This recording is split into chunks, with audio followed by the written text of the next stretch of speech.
2, 1. Fragments of Silicon, sometimes known as the Adventurer's Toothpick.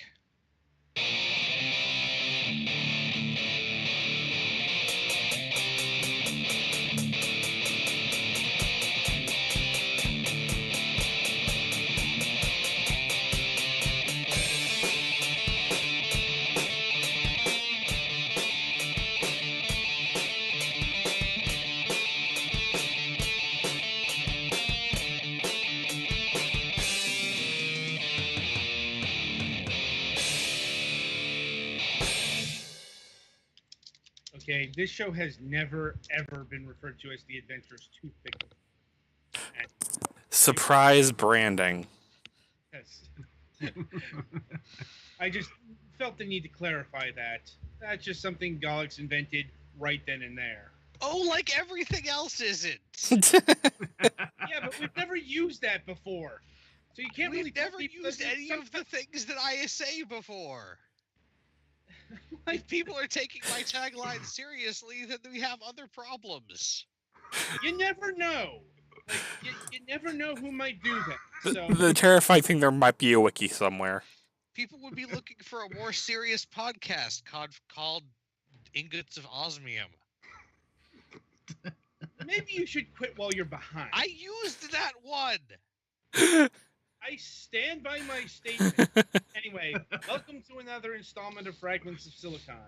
I'm your host, Adam, and joining me is the regular crew, Sans Mac. He's not here this week. He didn't give a reason why. I think some of his other projects grabbed him this week.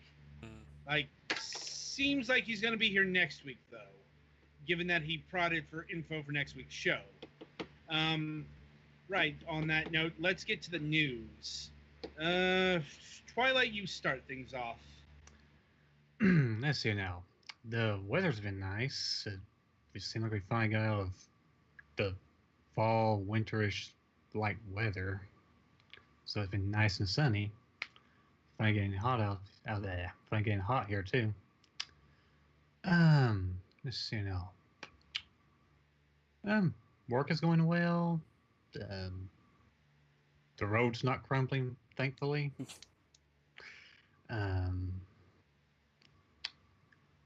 Sure now. Like there was something else I had there.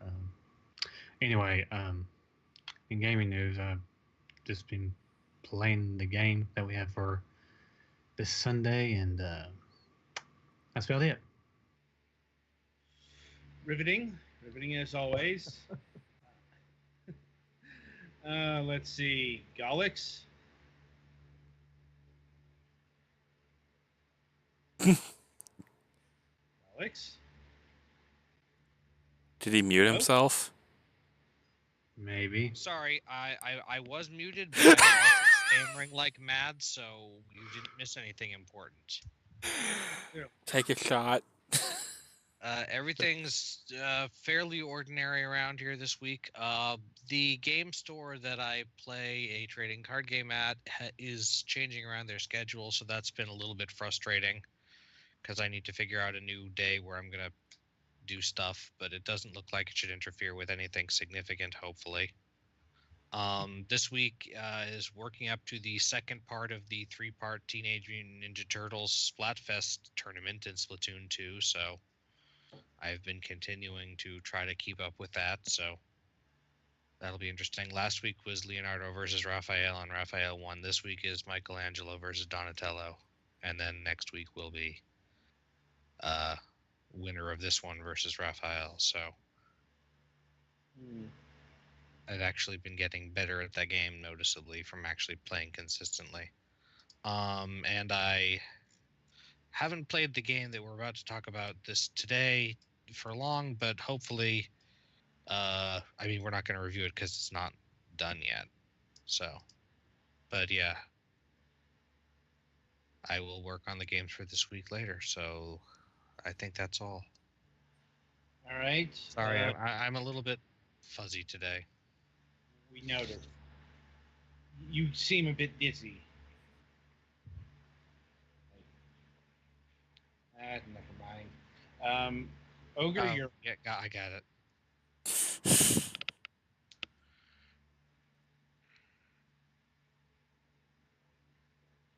guys. Ogre? Your turn. Oh dear. Well, recordings are going fine. New stuff should be out within the week, if not next week. Nifty. Let's see. Okay. Not much else in personal news. Well, not And, well, show news-wise, I've kind of decided that this season was going to be my last season here, so Aw. I figured there's just no point. Kind of feels like I'm just a background character in the whole thing, so might as well just say our goodbyes for the season, so. Aw. We kind of figured it was going this way. It's kind of an inevitability at this point, so. Well, I mean, if you feel that way, I mean, know that the door is always open if you wish to return. Yeah. But I might as well just get that out of the way here so we don't have to worry about it. Like, you should mention it to Mac as well, since, well, honestly, this is the first time we've been hearing this news. Yeah. I'll mention to him later. Okay. We'll probably still keep you in the group. So, I mean, it's like with Naka, his scheduling became incompatible with the group, and separate directions. Yep. Anyway, that's it for me, so. Yeah. All right. Petty fan? Well, my sister and dad went to Montana for the week. They left on Friday and they should be back this Friday. And also Monday, we had to go get a new lawnmower. Because the one that we've had, I think it's like 5-6 years old. I guess we left gas in it and now it doesn't want to start. So that's been fun. I can think of much worse reasons to have to get new lawnmowers. At least this one has a self-propelled function. So instead of trying to push, 70, 80 pounds of lawnmower up the hill, I at least have some assist with this one. Let's see. Aside from that, it's just been really quiet around here. So I guess nothing else to report on my end. All right. My go? Let's see. Nothing in particular happened this week. Preparing for Mother's Day, which is not going to be celebrated on the Sunday because church and all that. Planning to take Mother's to restaurant out of town on Tuesday. Thankfully, we don't have a show on Tuesday next week, so Yay. no scheduling issues there. Right. Let's see. And yeah, I think that's about it. As I said, not every week can be filled with busyness. So merrily we shall roll along to the interview portion of the broadcast. And this week we are welcoming Dennis, forgive me if I mispronounce your name, Varvaro. Yeah, that's pretty close. Thanks for having me. No problem. Of Aloft Studio. Let's see. Now Aloft Studio LLC. Just have to put that out there legally. Noted. Right, so we like to get started by asking the person how they got into video games, how they got interested in video games, both on a personal and a professional level. Well, that's probably a pretty boring story. It's probably pretty similar to most people's first introduction. I'll set the stage. 1990, somewhere on Long Island, I just received the NES for my birthday. I was 4 years old. Popped Super Mario Brothers in, and I've been here ever since. And it actually was the experience that Miyamoto was looking for when they named it the Famicom. because there were, in fact, 5 or 6 family members all gathered around one television watching Mario die over and over in World 1-3. And how did that flow into, you eventually getting into the games business and starting your own company and all that? That's probably a lengthier story. It goes back to about 2009 or so, when I was leaving one of my first couple architecture jobs. The firm I was working at had just closed down after some, we'll say, improprieties that the principals were up to. And as I was looking for my next job, I started getting involved in prototyping with some friends who were involved at Electronic Arts. There was an engine writer that I've known as a friend for years, and we had just gotten started putting together our wildly ineffective prototypes that could never be finished. I mean, everyone knows the meme, the MMORPG zombie game. We weren't quite that bad, but it was close. I mean, we were trying to put together a third-person adventure game with AAA level graphics and gameplay design, and it became apparent over the course of about a year or so that we were grossly out of scope. And so that was my first project. There were probably about 3 or 4 projects following that, some smaller prototypes we worked on over the course of a couple of years that allowed us to hone our skills in terms of understanding a workflow, how many people would need, exactly how much we could produce and in what amount of time. I mean, what the testing pipeline would look like. I mean, all of that great stuff. I mean, learning the intermediate level design. I mean, I mean, most of us as gamers have a basic understanding of the simplest principles of design. I mean, over the course of 15 years, you'd be remiss not to learn something. But there's always 10 or 12 principles that you really need to pick up on, that you only really engage with when you start prototyping yourself.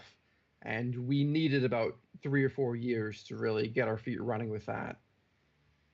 And again, about 8 prototypes later, here we are with 2 projects in full-time development that will probably be released sometime in the next 3 years.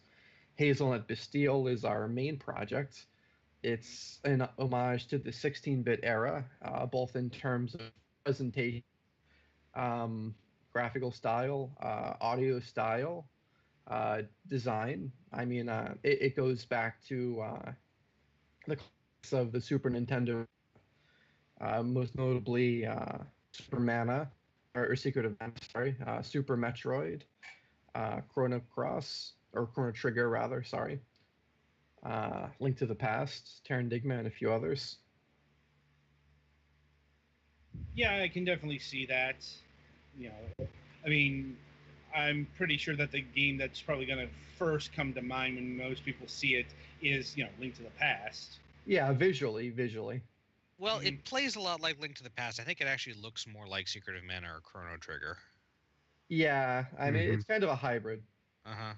Anyway, it's definitely 16-bit style top-down action, absolutely, role-playing thing. Yeah. We keep trying to figure out what to call these things, like Zelda-likes. Yeah. I guess. Yeah, Zelda-likes common. I mean, technically it's a Metroidvania, but that gives people kind of the wrong idea because that brings up like a side-scroller type of... Yeah, Metroidvanias are usually side-scrolling. Yeah, Metroidvania has a specific codification towards side-scrolling games with backtracking in them. So, yeah.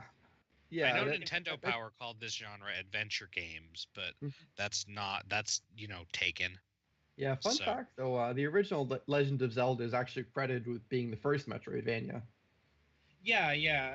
I mean, Symphony of the Night borrowed more from Zelda than it did from Metroid in all actuality. Yeah.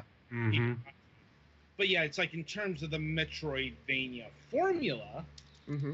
yeah, it's more about gradual power-ups. I mean, that is actually quite transferable to a lot of genres. I mean, hell, Arkham Asylum is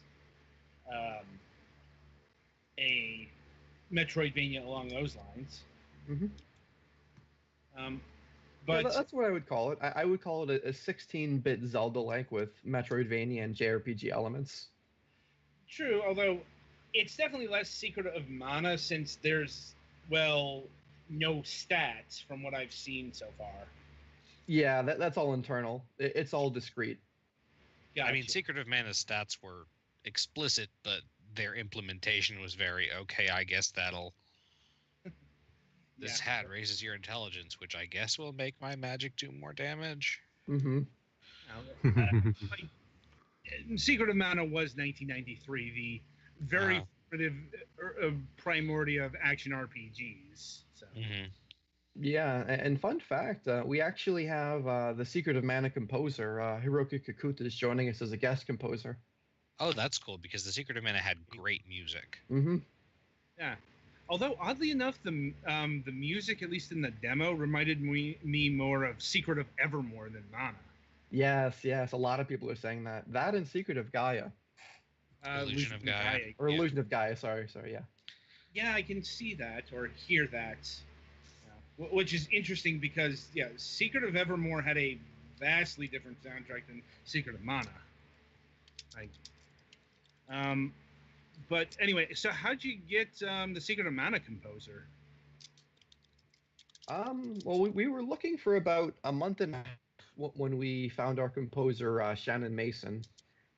We basically put out a few ads. We were looking through a lot of portfolio sites. I mean, we gathered a Rolodex of about 200 of these people. And there were maybe 7 people between the people we investigated and the people who had self-responded who we were thinking about actually inviting to compose for us. So the first 2 that we took on, a gentleman named Alan Diamond and then Shannon Mason, who is our current. We invited each of them to compose a couple tracks. And while this was going on, we actually noticed that the agent for Hiroki Kikuta had contacted us in the past. And we didn't think really much of it because you get contacted by a lot of like publishers and translation services. But we said, what the heck? I mean, this is what we're investigating at the time. And we looked through their roster and there were some great names. I mean, and Hiroki Kikuta at the top of the list. So we got in contact with him via his agent. And he was actually rather impressed with the work. And it was rather smooth sailing from then on. Indeed. Sometimes that is how it goes down. Simple as asking. Absolutely. Now, how many tracks is he contributing to the project? It depends on the budget. If we actually have to pay out of pocket, it's probably going to be about 2 or 3. If our Kickstarter is successful that we're planning on having in a month or so, maybe 2. If that's successful, there could be as many as 6. How many pieces of music are you aiming for in total? We're probably going to have a soundtrack that's around an hour long. It's probably going to be 20, 25 pieces. That's good. Now, I've liked what I've heard so far. Mm-hmm. It is very evocative of that era. Yes. Not just the graphics that, is part of the presentation. Music's important too.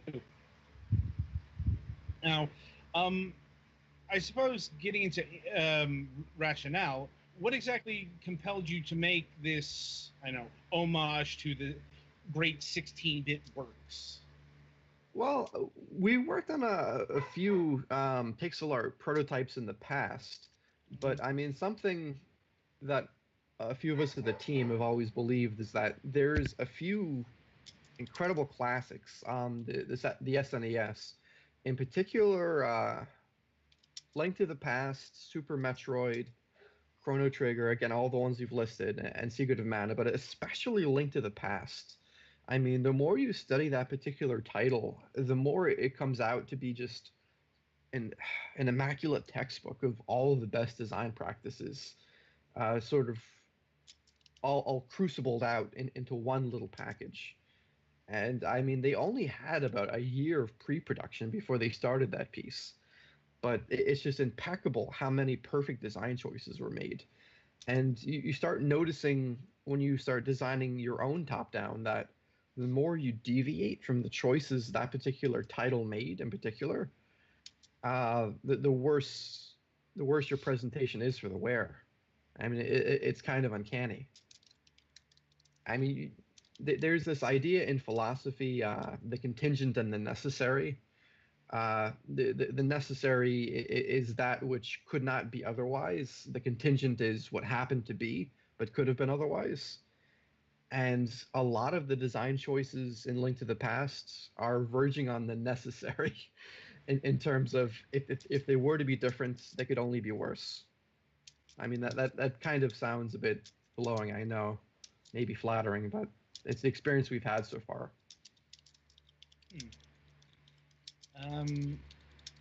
And okay, let's talk about the name. Exactly what is a hazelnut bastille? Well, the hazelnut tree is something that's endemic to Greece, Turkey, Lebanon, the Eastern Mediterranean region in general, and it's something that really defines the landscapes. And so it was a symbol that I had used in my mind to describe the gross location that the game is actually emulating. It's that geographic region, but a fictional version of it. And then the word Bastille sort of has a lot of dissonance with the word hazelnut because hazelnut has a very positive quality. You kind of think of something like maybe Kirby's Adventure when you think of that term, but then Bastille is like a dark, foreboding prison fortress. And so it's sort of a metaphor for the internal tension in the game. And there's actually a direct historical reference to the Bastille in the story, but I don't want to ruin that. Indeed. And what is the story? Who is your player character and all that jazz? Yeah. Our heroine is a young woman. She's sort of in a dispossessed state of her life. She's in a place of desperation, and she's come to this location trying to get back something that's been lost to her. I really can't say exactly what that is without spoiling too much of the story, but she has a strange charisma that comes from not having anything to lose. And she kind of becomes invested in the story of the people living in this place while at the same time pursuing her own goals. And those goals kind of come into conflict at some point. Like, seems appropriately vague. Yeah. It's really hard to get into it without spoiling too much of it. It's something sort of like Final Fantasy VII where you come into it and you don't really know very much about Cloud, and it's very important that his background is kind of vague and indescript at that point, because it's a major story point as those elements become revealed over the course of 3/4 of the story, and that's kind of the situation that we have with our heroine. I'm guessing her name's part of that. Yes, yeah, it'll be revealed later. Gotcha. And, well, how long have you been working on Hazelnut? Yeah, Hazelnut is about 2 years in development now, full-time, with 2 of us on the project full-time. I work an average of about 55, 60 hours any given week, and Mark has worked on and off around his job schedule. I'd say an average of about 25 hours or so on a given week. Like, and do you do this full time, or do you have like a day job? Right now, I'm working partially off of savings from my architecture career, mixed with some commissions that I still take. I take usually it's schematic design commissions or architectural renderings. And I also do game asset commissions, and that's actually been quite lucrative lately. I've had some great clients. Well, can you mention some of the games you've worked on, or is that? Uh, NDAs, unfortunately, for almost Yeah, all of them. kind of what I expected there. I mean, it's kind of unnecessary in my opinion. I mean, something that a lot of beginning designers really overestimate is the need for secrecy. Right. I mean, really, as a beginner, any press is good press. The only thing that you really want to guard against is letting some of your prototyping assets out, some of your screenshots out too early, because they never go away. I mean, we still have screens that we put out maybe a year and a half ago are appearing as the cover art for articles being written. Indeed. And think here. Now you mentioned you have a background in architecture. Yes, yes. How does that play a role in your game design? It absolutely does. I mean, a big part of being an architect in the design end of it is crafting a user experience, controlling the state of mind of the occupants of the building. I mean, there's a whole rhythm of entering the lobby, being in the antechamber and the mudroom, and then entering into the big processional spaces in public buildings. And there's a rhythm to it. There's an emotional element. You have to control where their eye is going. You have to control their sense of containment.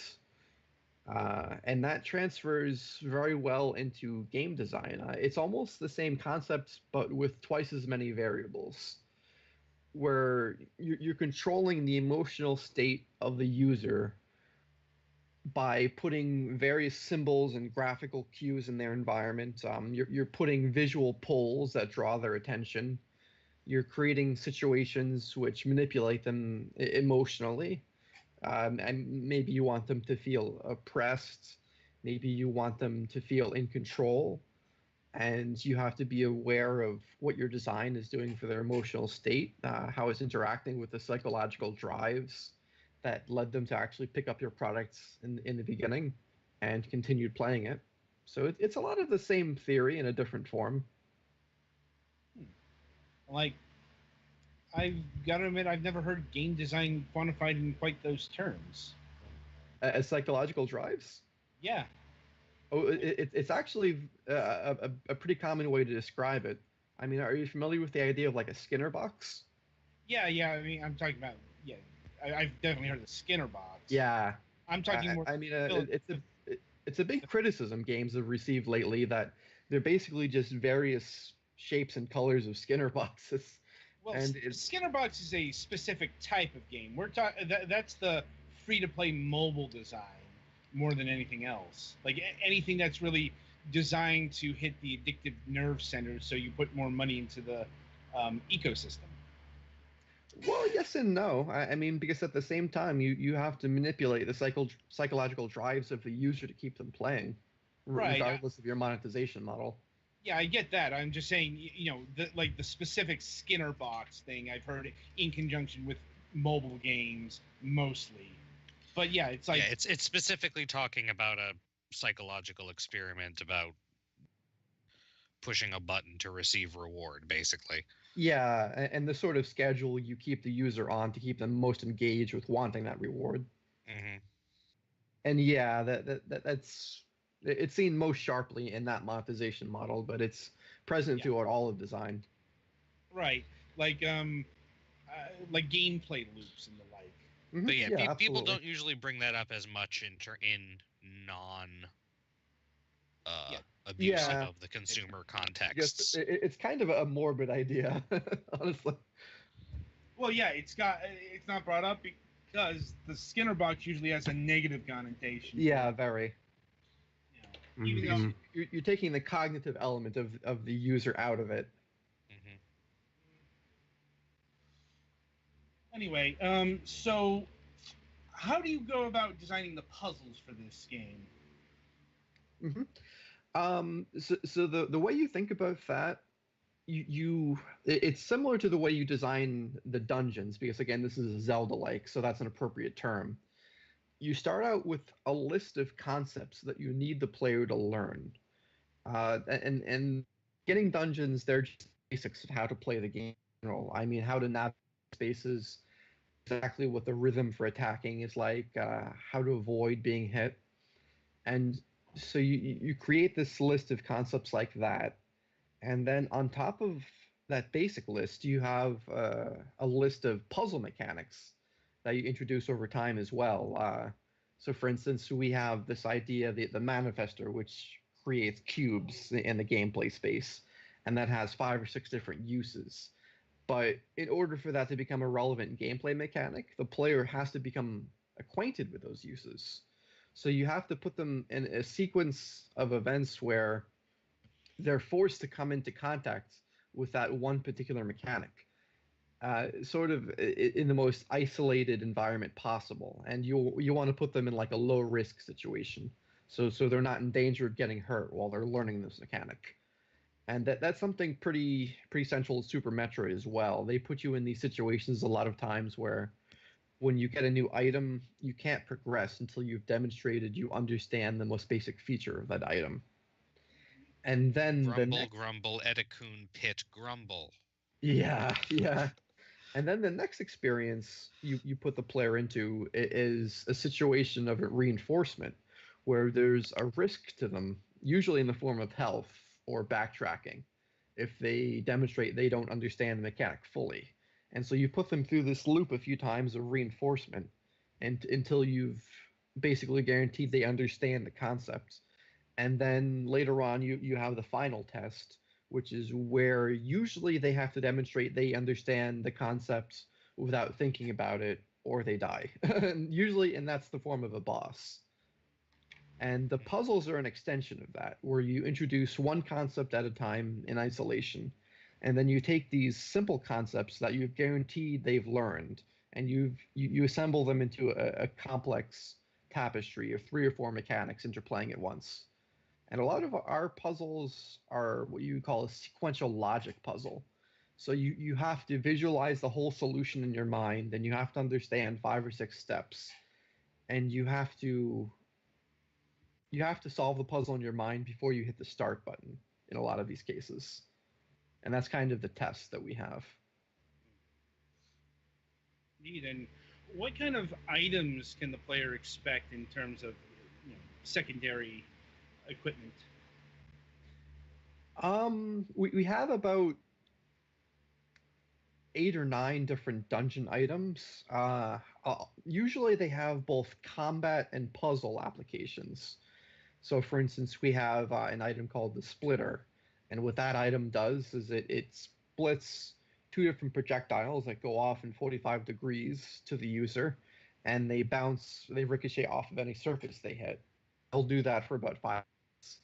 And then if you hit the button, the 2 projectiles will actually reunite, and they'll damage anything in their path. And this is obvious combat applications, but it also creates some unique situations where it's like kind of like playing billiards, where you have to set your character up in a certain location in the room, such that the ricochets they add up to the right angle, so that when you hit the button the second time, you'll activate a number of switches that are in a novel configuration. And so that's one type of element that we'll put into a more complex puzzle, where you'll have that item synergizing with another item. I mean, another example is something we call the swapper, which when the projectile hits a certain class of entity, they'll actually swap positions with the player. And you can kind of picture how that can create some novel puzzles, because it works for both enemies and dungeon items. So I was going to ask about that. So the items are not designed to only be used for just the one thing, pretty much, or only just in the one place. Exactly. That's a big criticism that you get with a lot of the later 3D Zelda games, that the items are too contextual. So a lot of the modern wisdom seems to be that you want your items to have both a combat and a puzzle application. So that's something we're really striving for with all our item design. And so on top of that, then we have a class of ring items, which you might recognize from something like Dark Souls or Oracle of Ages or Seasons, where these are optional items that you acquire over your quests that give your character minor buffs, and you can wear 2 of these, and I think we have about 12 of them. and so they allow you to customize your play style around how you want to address combat. That's way less than there are in the Oracle games, but on the other hand, I bet way less of yours are just, oh, you look like something else and can't fight. Yeah, we actually don't have anything like that, thankfully. Right, and in terms of combat, is it 4-way, 8-way, or 360-degree? It's 8-way. Can you basic sword on diagonals? Because I couldn't do that. Yeah, so to clarify, movement is 8-way.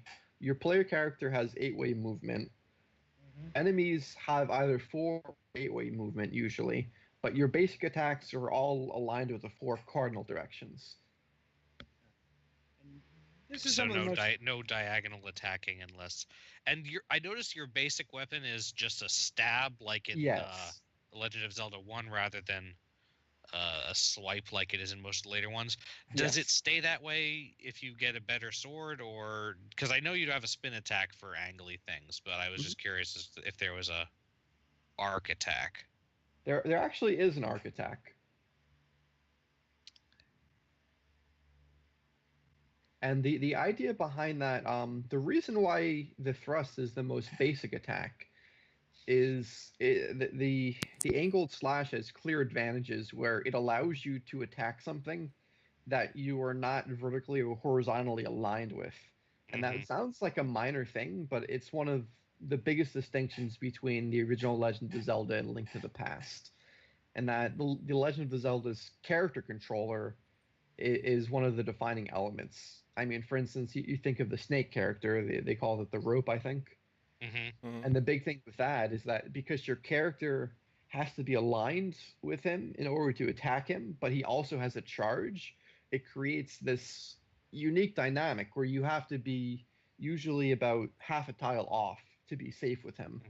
Well, even the shielded guards, you can't hit them straight on. Yeah.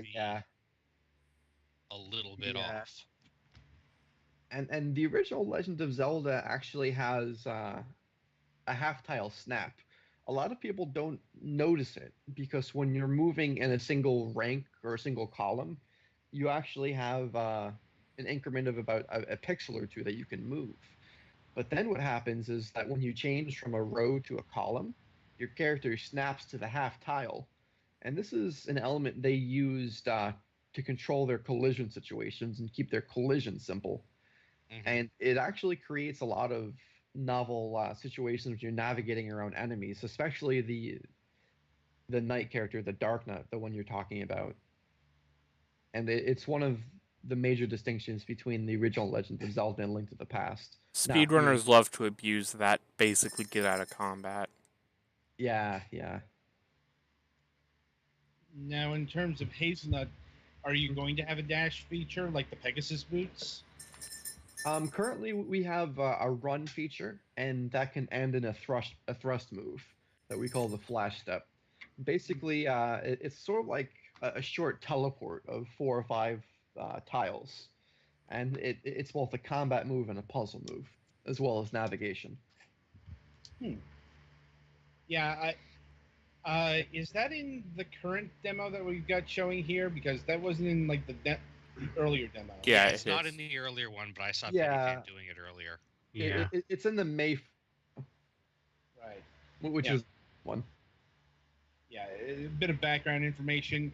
The current demo you're seeing on screen, this we got just before the show started.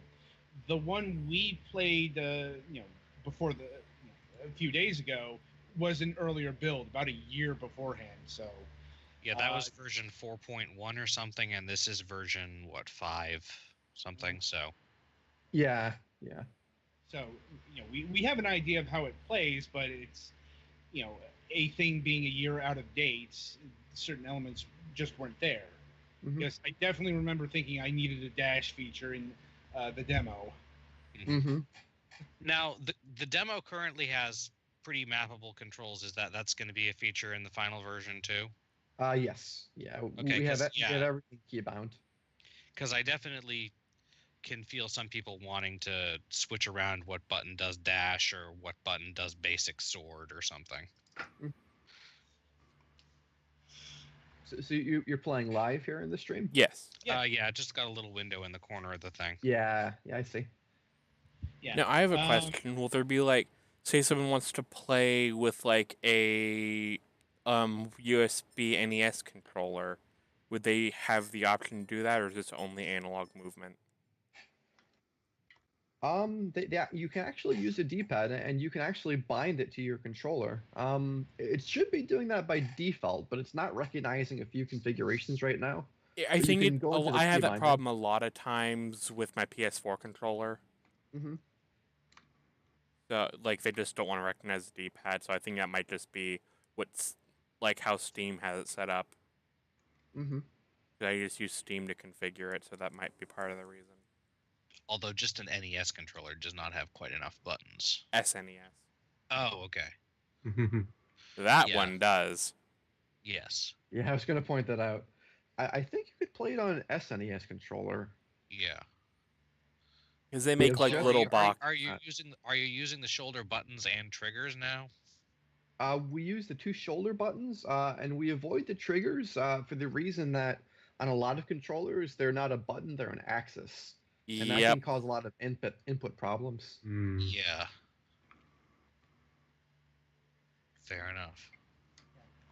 Now, in terms of design tools and middleware, are you building this in Unity? Yes, we're building it in a custom engine that Mark built in Unity, a custom editor. That's not a surprise. Yeah, you probably couldn't do something like this in the basic version of Unity. There's no real system for handling tiles, unfortunately. And so we have this editor that handles tile placement, layering, collision, enemy placement, puzzle scripting, Right. basic things like music, NPC dialogues. Well, I mean, that is one of the advantages of Unity. It's very customizable. Yeah, it's very easy to build an editor. Indeed. And are you looking to bring this to consoles? Or Yeah, our main plan for this is the Nintendo Switch, which I think is probably going to be the majority of our early sales. We're also offering it for PC, Mac, and Linux. The PC and Mac versions are pretty good right now. Linux is getting there. I'm sure if you've developed for Linux in the past, you can kind of picture where it's probably at right now. Oh, we have people. We've heard a lot of people who do try to do Linux, and it's very frequently, it's hard because Linux has by far the most variation in what any given Linux thing actually is doing.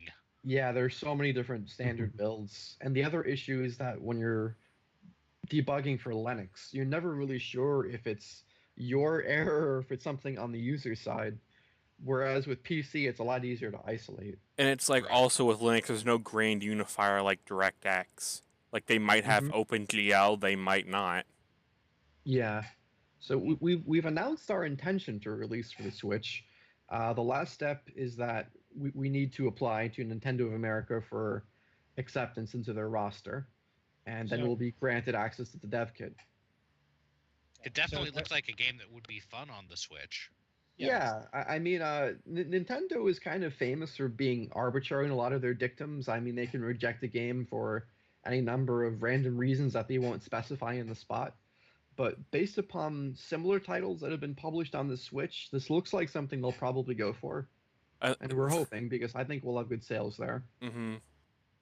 Yeah, it's like I can think of some other games that are in the Zelda mold that are not only on the Switch but have thrived there. Blossom Tales, it'll do. Yeah, like we've talked to the developers of both those games. So, yeah, this definitely looks like a game that will prosper on the Switch. Like now, I suppose this is a bit hard to speak on right now because you don't have the dev kits. But do you anticipate any sort of scaling back or compromising to get Hazelnut Bastille onto the Switch? Actually, no. The Switch is more than capable of probably running 5 parallel instances of this game. Good. Yeah, that's about what I expected. Like, a game like this isn't usually the cause for we've got to cut down our frame rates or our graphical fidelity or whatever. Yeah, Like, the only thing we'll have to do, we're writing an interpolation filter for it to run on the Switch, and on the native resolution for the Switch, you won't even notice it. It'll look like it's pixel perfect. But what we're doing is we're scaling it up to 3 times the native res, and then using a cubic interpolation to go from that resolution to the native of the Switch. But it's something with the screen size you won't even notice. And you have to do that. We have to work on that for the Switch because the Switch has 2 different resolutions. Mm-hmm. And there's also the output resolution if you're using something like a TV or a monitor with the Switch. Right. But we have solutions for all of that. mm-hmm. And are you looking to develop the Switch version alongside the PC versions, or given the process involved, would it be a little down the line from the PC version? Ultimately, we'd like to do them in parallel, those 4 builds, chiefly because we'll probably have to do a lot of optimization for the Switch. Like I said, probably a lot of parallel instances the game can run on the Switch, but you have something in terms of how you package your assets for the Switch to actually like the build. And so we'd like to have that in there from the outset so that any future console ports will be a lot simpler to do. Mm-hmm. Makes sense. Makes sense. And I'm assuming that you're sticking to like the 4 builds due to dev size and among. Yeah, it's a scope thing. I mean, you really don't want to release for 11 consoles at release time. I mean, it'll be a nightmare. I mean, you No. want to just keep it to 2 or 3 usually. Nobody wants to be the next Mighty Number 9. Yeah, no. That was a bad situation. Yeah. Let's see. So you mentioned previously that you're planning a Kickstarter for this game. Yes. Can you go into details on what your funding goal is, what your your various tiers, stretch goals, the whole 9 yards? Yeah, absolutely. So it's not set in stone right now, but based upon our budget analyses, I mean, we've gone into pretty great depth about all of this. And based upon conversations with past devs and their experiences, and based upon what is actually feasible in a Kickstarter campaign, we're looking at probably something like 65,000 reserve. And for stretch goals, we're going to offer something like 2 additional dungeons, an arena mode minigame, additional localization translations. One of the stretch goals will be Switch support at release, which is a major goal for us. And now, do you need the money to finish this game, or like if the Kickstarter fails, does Hazelnut Bastille not happen? It becomes a lot harder. I mean, so far we've been selling everything. I mean, we've spent a couple thousand so far, and I'd estimate we need probably about 30,000 just baseline to even have a prayer of finishing it, and that's with all of us just working for free. But I mean, technically, we can self-fund that, but it'll be difficult. I mean, it'll be a hardship. Okay. I mean, it'll probably add a couple years to development, I'd say, if we have to do that. So it'll be like a 6-year development cycle versus like a 3.5. Yeah, so it sounds like it's pretty vital, but it's pretty important. It's not absolutely necessary because we're capable of finishing it without it, but it's pretty important. Yeah, yeah, we've had other projects like that. In fact, I think we had one last week. Like that. Yeah, Dolman's Kickstarter ended. They did not succeed, but they said they were going to find a way to go forward anyway. I mean, for instance, licensing Kakuta's music is going to be a little bit costly. I mean, we have other big expenses. Mhm. I mean, like our legals are probably going to run up a bit. Our accounting is probably going to run up quite a bit.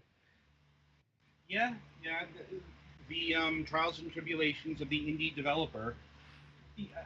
As long as you can avoid a debt situation, it's Yeah. not going to be too bad. It would be Yeah. nice if you don't need to mortgage your house for this. I'm looking at you, Cuphead devs. Absolutely. Like- And I I don't mean, think- just to give you an example, our base reserve includes about $3.50 an hour for the devs for the stipends. So it's not like we're making bank from this Kickstarter. It's basically just keeping us alive so that Mhm. I don't have to take 30 hours of commissions a week. I can just get by on 10, say. I mean, understandable, and yet not quite understood. It's like communicating how money flows within the indie dev scene is one of the more obfuscated elements. Witness, a lot of people going ballistic over various Kickstarters.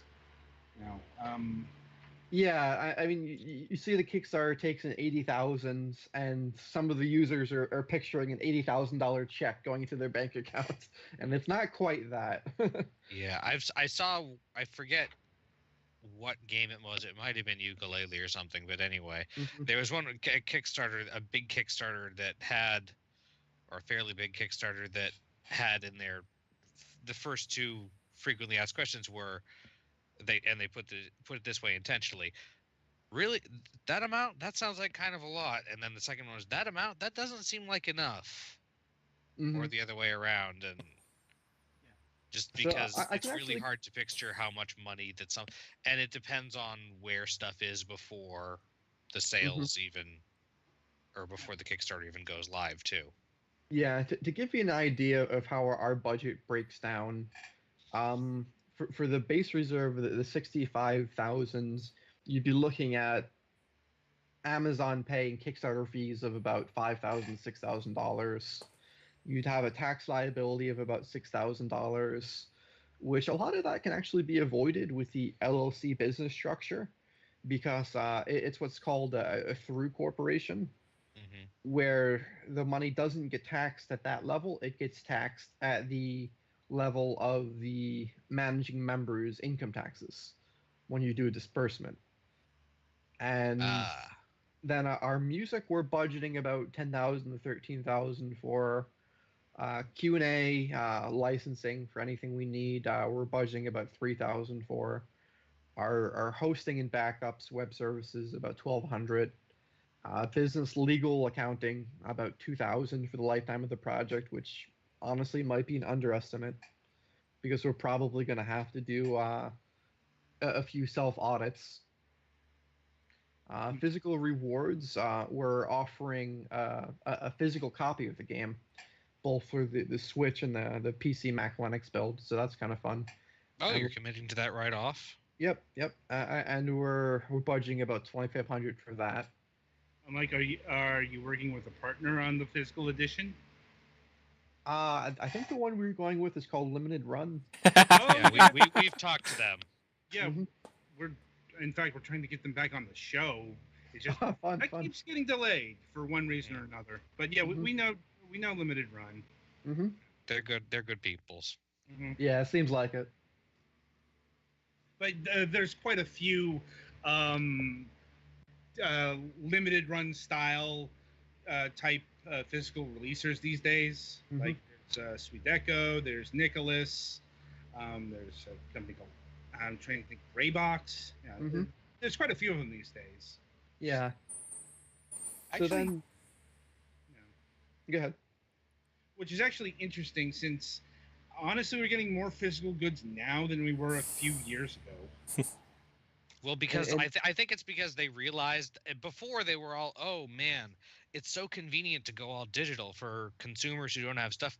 But then they realized that a lot of people like to collect physical stuff, so it's nice to at least have it available in a limited way, even if yeah, they're not doing full, huge print runs of everything. Yeah, we haven't full.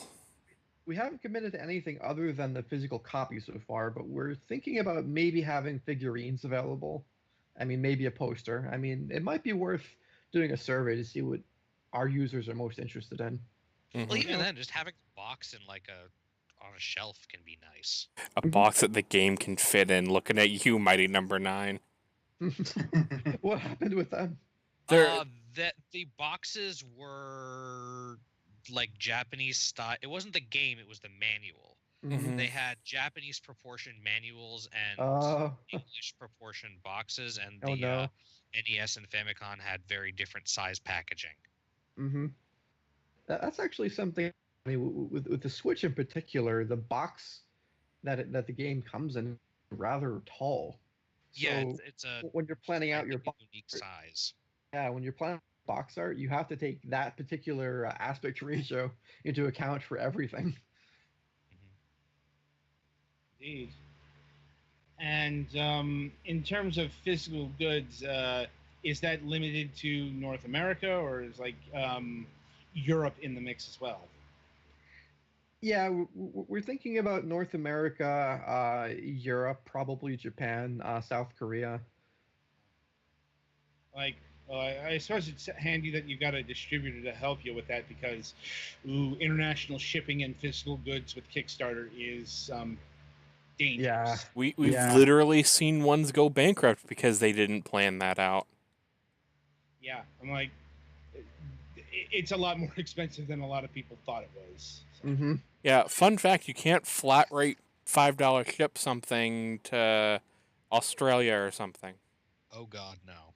Do you have examples of what you've been hearing about in the past? Just for reference. I'm like, shit. I think Mac had some issues with that. Yeah, Mac, our one of our producers, he also does a webcomic and what was the other thing he was working on? He's working on so many things I kind of lose track. Yeah, one of his Kickstarters, he found out real quickly that international shipping is not cheap. Mm. And his girlfriend at the time ran into some real problems with that. So, it's always something we bring up when physical objects come up. Yeah, didn't he say it So like cut into almost half of his Kickstarter money in the end? I Mhm. think so. Like, it was it was an eye opener. Mm-hmm. Now, how long are you planning on having the Kickstarter last? 30 days? Yeah, the standard, probably 35, I'd say. Fair enough. Fair enough. And how do you, like, outside of appearing on like our show, how do you plan on getting the word out about this upcoming Kickstarter? We've been marketing the project in general for about a year and a half now. We've built up a subscriber base of about 3,500 newsletter signees. We're hoping to double that amount right before the campaign because we're really going to be public about our demo. We're trying to get it out there for the bigger YouTubers to cover, the streamers. We've had a number of articles written that we've solicited. We've been on Kotaku, Nintendo Life, Game Informer, and we'll probably try to reappear on those same media platforms. Okay. Like, because there are different approaches. Like, some people hire PR firms. Like, I get solicitations from them. Yeah, that can be kind of iffy. I mean, usually what they end up doing for you is they put out what's called press releases, which a lot of times you can really easily write yourself, and they'll get you a few article placements with the bigger publishers, but oftentimes they're stuff that you could have procured on your own. I think a lot of people misinterpret the service that the PR firms are actually providing. Possibly. I mean, I find them useful because they let me know of things that I otherwise wouldn't know. Mm-hmm. but that's my perspective. Mm-hmm. Right. So, any final questions from the crew here? I have one. Have you been in touch with something like the Square Enix Collective or things like that? Yeah, the thing with Square Enix is that they've had a few different business models in the past, and the current model is kind of draconian. What they do is they'll ask for 5% of your Kickstarter earnings up front, and then they'll ask for 10% of your publishing income, Mhm. which is kind of high in our estimation for the service they're probably going to be providing. Like, it's a bit of a cost. Mm-hmm. Yeah, I'm like, I mean, 10% is nothing to sneeze at. I mean, seeing as something like Steam is already going to be taking 30. Yeah, it's just you just have to consider if you don't think that's a good enough good trade off for you, then that's your decision to make, I guess. Exactly, Mhm. exactly. I mean, for some projects it might be logical, others less so. well, at the very least, have you ever considered using their feedback platform? We haven't used it in the past. I mean, so far we've just been interacting with consumers directly and getting direct feedback. I mean, in the current cycle, we have about 50 people in the current pool, and we have 200 people on deck to get feedback over the next week or so. So we have a pretty good base for feedback in that department. Okay. And right, so you mentioned another project, your not main project. Uh, can you go into detail about that currently, or is that still under wraps? Oh no, it's public. It's just not really being. There's not a lot of publicity around it right now. It's a game called Sticks and Starships. It's a game in an voxel environment, and it's basically an engineering experience where you have all of these different voxel entities and voxel materials, and you have to build a, a set of systems for extracting resources, processing them, building the next level of technology. So it's like an incremental technology game with a lot of engineering elements thrown in. Interesting. If you want to think about what the gameplay of that one is like, if you've played something like the Tech It builds or the Feed the Beasts builds for the Minecraft game, it's something along that kind of gameplay style.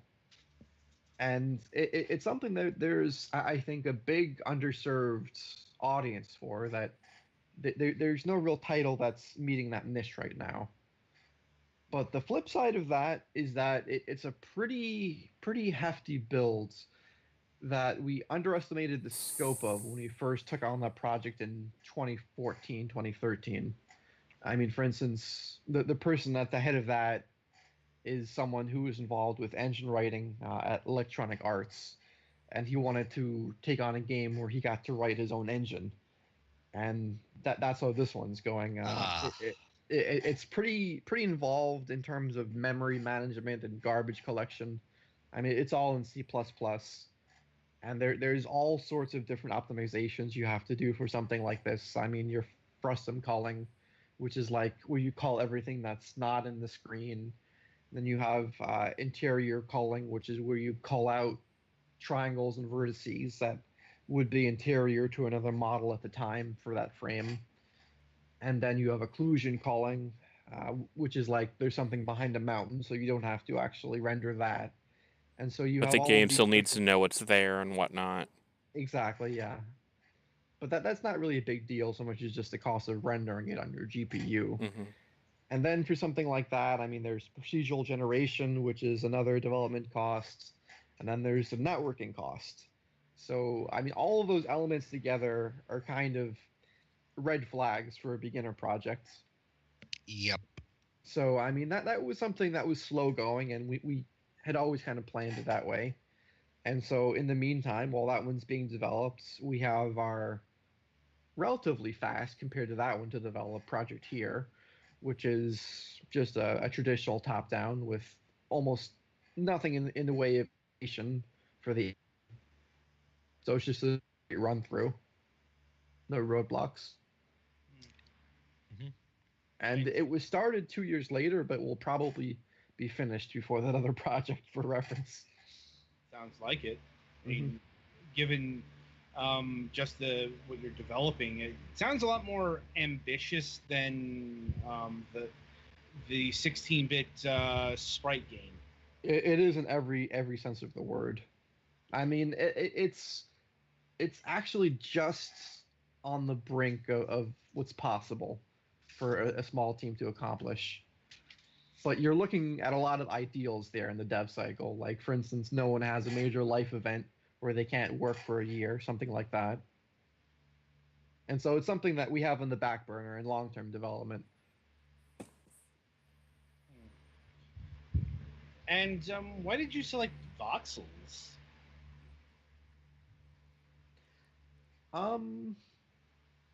It's kind of the counterpart of tiles in a way, that everything is assembled on a grid.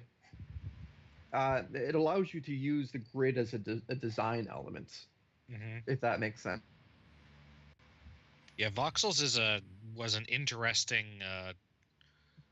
design path that never really got explored in great depth because for various reasons, but it certainly has interesting potential for certain types of games. And a lot of those reasons are actually tied to performance and optimization and the need to create a custom engine to run it.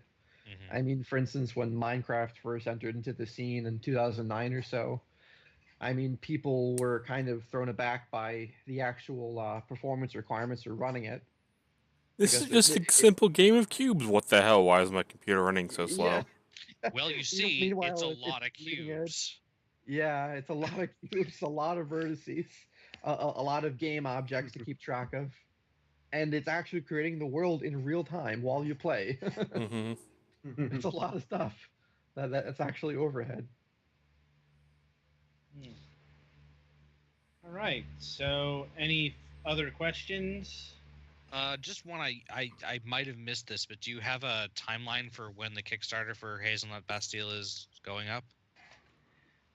It's partially dependent upon meeting our subscriber goals. I mean, I'd like to see numbers around 10,000 subscribers. We're currently at about 3,500. I mean, we could probably launch with a bit less than that. And probably you'll see it sometime the next month or so, next month or two, if we're successful in reaching those goals quickly. And where is the subscribers at? Let me pull up the website for you here. It's www.aloftstudio.com/Hazelnut Bastille, and I can send that link to Adam. Yeah, I got it right here. Yeah, I'll try and remember to put it in the description of this for people who want to go look that up. Yeah, I see it now. I was actually already on your website, but I missed the subscribe button. Oh, wow. Yeah.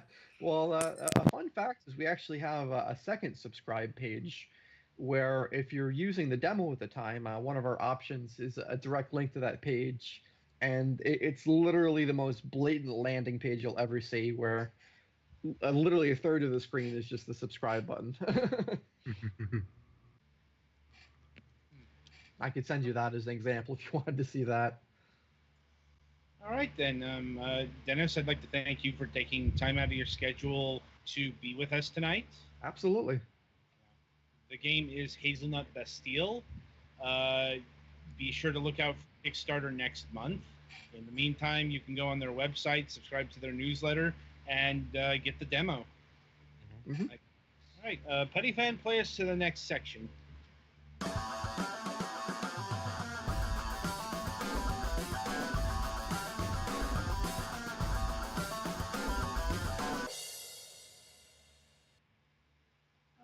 So this topic of discussion came in just a few days ago. Yeah, it's one of those news broke, so we got to cover it. Yeah, I'm not even fully up to date on this just for lack of sitting down and hunting down all the news. Yeah, so what we're talking about this week is the Nintendo Online paid service. Details of which were finally announced, I think, on Monday. Yeah, a few days ago. And Nintendo said these details were coming in early May, and we've got them.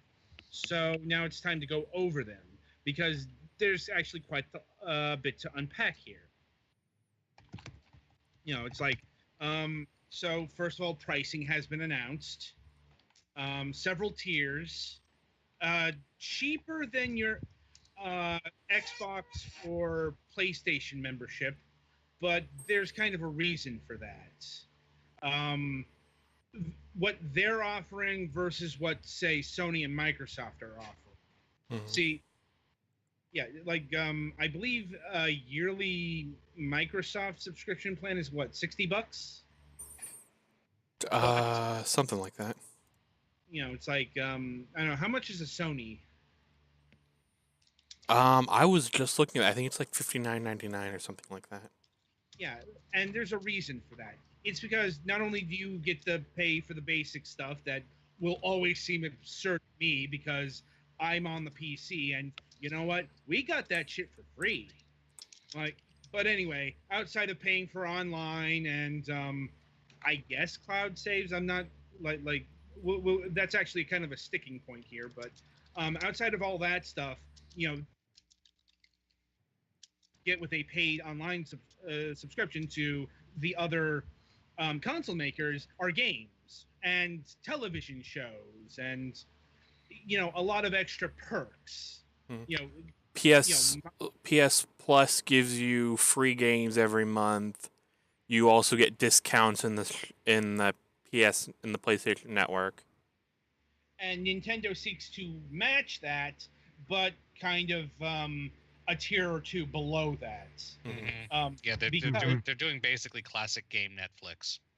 Yeah, because what they've announced is a selection of NES games is going to be available for subscribers for 20 to launch. They've announced about 10, and the bonus feature, if you will, is access to online play. Mm-hmm. And that's online play across the whole gamut because they've announced a lot of multiplayer stuff, but they've also announced like the Legend of Zelda showing up at launch.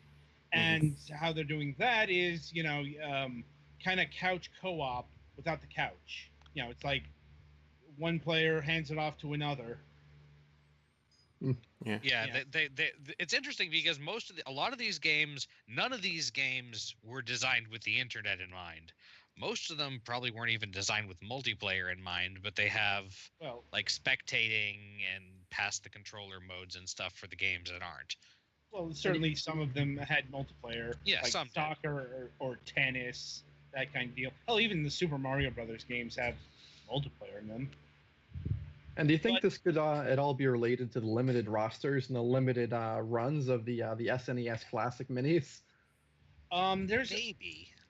There's speculation towards that end because, in conjunction with this new initiative, Nintendo has officially killed off the Virtual Console branding. I'm like, not necessarily the Virtual Console itself, because you'll notice that they're still offering the classic games here. It's just, it's moving towards the whole Netflix style, and they're not going to have you on the Switch currently. There are no plans to have you pay a reduced price to buy a ROM of classic games again. And honestly, the reaction's been kind of split because some people are liking this. Some people are bemoaning the fact that they can't rebuy Balloon Fight for the 30,000th time. Yeah, I'm not bemoaning any of the real classics that I already own on 3 things. But for example, there were some games on especially the Wii Virtual Console and a few on the Wii U that might be nice to have. Well, yeah, and actually, even the ones on the Wii U, it might be nice to have on the Switch just for the on-the-go factor. But yeah, it's like, I'm not totally broken up about the fact that no, I can't spend money on another copy of Super Metroid. I mean, yeah, if Nintendo were planning on, because I honestly don't think they really cared about the Virtual Console outside of the Wii era. I mean, the Wii U and the 3DS were I suppose functional in their own right, but honestly, like the actual emulation was kind of bad in some sections. Yeah. Mm-hmm. Music playing was that- off, controls were off. It did depend on the section. Like the Game Boy Advanced emulation is really spot on, Mhm. but like NES and N64 games were too dark. DS But, games were nigh unplayable. Yeah, that was a big problem that Sega had with their third-party licensing for their physical console mini. Oh, The emulation was terrible. The controls were terrible. Yeah, let's I not mean, get started on the at-game stuff. Oh Mhm. god. Anyway, so the point of order here is Nintendo is offering, NES games and Super NES games as their free games of choice. That's really not going to compare to Sony and Microsoft offering, indie games, full-on AAA titles for Yeah. quote unquote free. Yeah, Mhm. like from a few years ago, but they were AAA titles. So and the prices here is to reflect that. For an individual membership, 1 month is going to run you $3.99, 3 months $7.99, 12 months $19.99. These are all USD prices, by the way. And there's the family membership, 12 months $34.99. 35. And that's for like if you have more than one Switch, you can Yeah. basically get a group discount. Well, they haven't said if it's more than one Switch or more than one account. Yeah, it's like let me see if they've got additional pricing. Because like if it's more than one well, yeah, Nintendo okay, so- account, then that's entirely different. Okay, family membership. A Nintendo account holder may invite up to 7 others to join in a family group. All members of this group will have access to the Nintendo Switch Online, which, honestly, that's not a bad value proposition. Yeah. I think considered. Mm-hmm. It's like I was expecting like 4, not 7, which including the other, that's up to 8 people. Mm-hmm. So, you get like everyone to chip in $5. Yeah, that's a pretty good deal in terms of these services. Mm-hmm.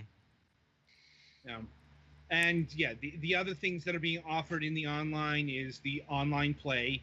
Yeah, Nintendo wasn't joking about that. The online play was going to be free temporarily. It's just online, the whole getting it behind a paywall was supposed to happen much sooner. Well, and than the it thing did. is, most of this looks like it's just first-party stuff. I suppose that's something they'll have to clarify. Because I mean, if you're but- if you pay online for just Nintendo first parties, that's gonna be odd. Yeah. Yeah. So another big feature is the cloud data backups finally coming to. I know people have been wanting that one because. What's that? Your Wii U broke? Well, I guess you've lost everything. And discount offers will be part of this, and God, the Nintendo Switch Online app, Nintendo's convoluted voice app feature. Well, they weren't going to change that. I mean, No, I know, but it was a bad idea. But yeah, it's like it's just use Skype or Discord. Don't bother with this shit. Indeed. there's literally a piece of equipment in Splatoon 2 that is the like officially licensed Hori headset for the Switch that's designed for use with that system. I know. But yeah, so this is looking like a pretty bare bones plan compared to what Sony and Microsoft are doing. But it's also the price is kind of reflected in the in what you're getting. Yeah, like if I was paying $60 a year for just this, no. No, but $20 is pretty reasonable for. Mm-hmm. And I would probably play that for mostly Splatoon 2, let's be honest, but also I guess Luigi's Balloon World and whatever. Well, it's like also ARMS, Mario Kart 8. Mario Kart 8, granted. I never actually really got into playing ARMS online versus. I just I'm played looking it with at friends. GameStop. PS Plus 1 year is $60. So, yeah, it's like on the one hand, it's a good price, but on the other hand, if you want the robustness of a Sony pass or an Xbox pass, you're not going to find it here. At least not now. This may change down the line. Yeah, I imagine it's probably going to mature in many ways, but it also depends on in what ways. Is this going to be in a few years it going to be its own $60 a year package like PS Plus with most of the same amenities, or Yeah, and and we don't have a whole lot of clarification on the virtual console. It's like if like Nintendo is going to add third-party NES games to the mix. yeah. Or, Or if they're going to add other systems like the GBA or the GameCube, like people have been desperately clamoring for. Right. Or like if GameCube games are going to become available. Nintendo has not divulged. Like they may mention some of that stuff at E3. They may not. I don't. I imagine they're going to talk more about this thing in general at E3, since it's gonna be a big part of their fall plans going forward. Yeah, and it also depends if they'll offer say I don't want the online functionality, I just want the NES games or whatever. Yeah. If they'd offer just a subscription to unlimited of that, because right now it's only one per month with the online subscription right now. Like if I don't want online, I wouldn't mind an option to either buy these games on cartridge or pay for like an unlimited plan where I can just download whatever I want, kind of like Microsoft's Xbox Game Pass. Yeah, and as far as other classic games, well, I mean, these kind of already exist. Arcade Archives, the SNK Neo Geo stuff. Sega's going to be bringing their Genesis games in Sega Ages, so it's kind of like the virtual console is a lot less needed now than it was before. But I guess we'll see what happens. Yeah. Or at least for other than first-party Nintendo stuff. Yeah, I suppose another thing to keep an eye out for is what might be launching in September of 2018.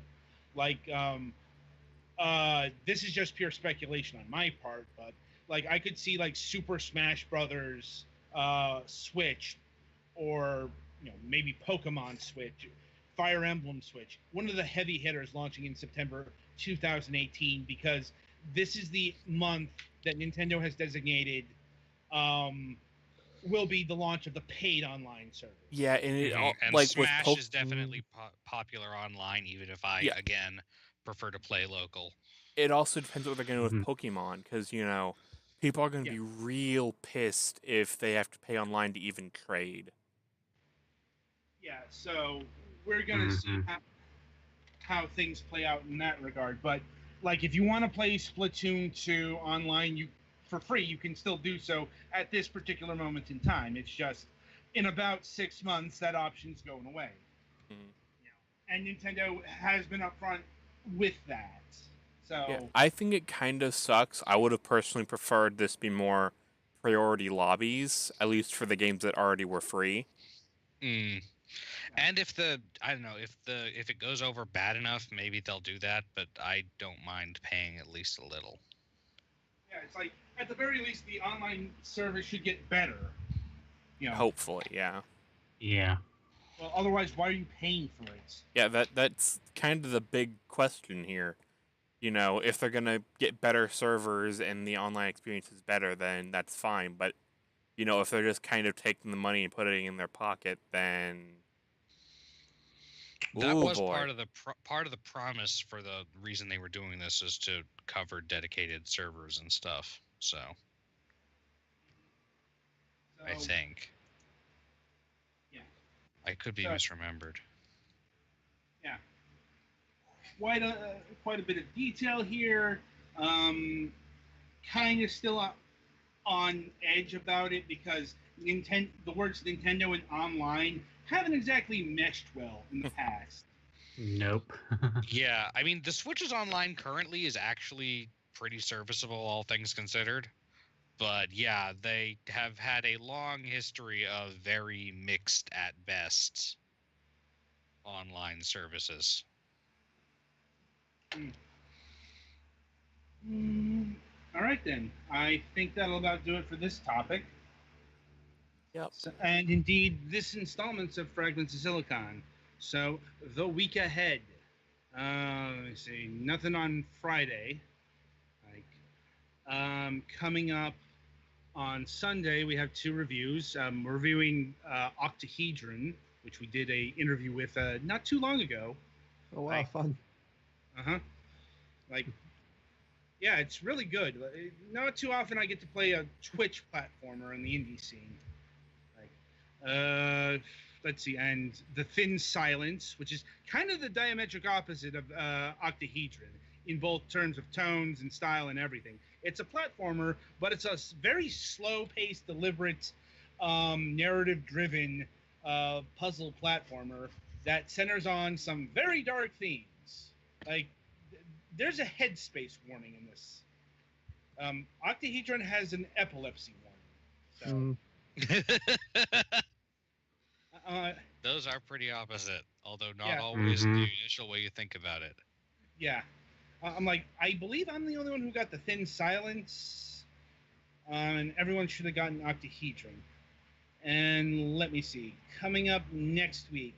So it's a bit up in the air. We're slated to have the developer-publisher Tiny Build on the program. We're going to be talking about their Switch game Garage, which I believe is releasing tomorrow. And man, they have an entire garage full of Switch games? I'll see myself out. Anyway, so the person that they were going to send over isn't going to be able to make it. So they're trying to find a replacement. Still haven't gotten word back on that. Hopefully that'll happen in the next few days. We'll have an update on that on Sunday. So until next time, I wish you good gaming.